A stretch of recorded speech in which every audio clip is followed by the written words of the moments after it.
Here's another little storage area. Underneath here we have our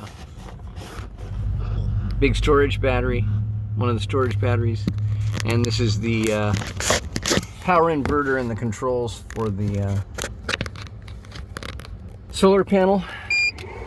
When you put that on, it switches it so that you can plug 110 volt stuff in to that plug right over there, or directly into the machine if you like, and that works really good. It charges up.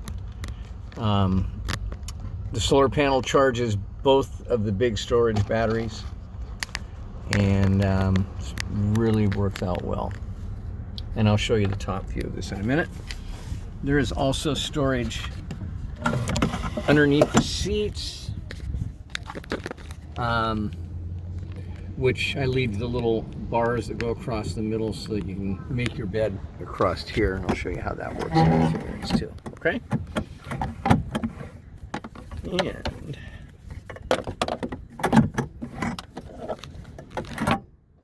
here we go.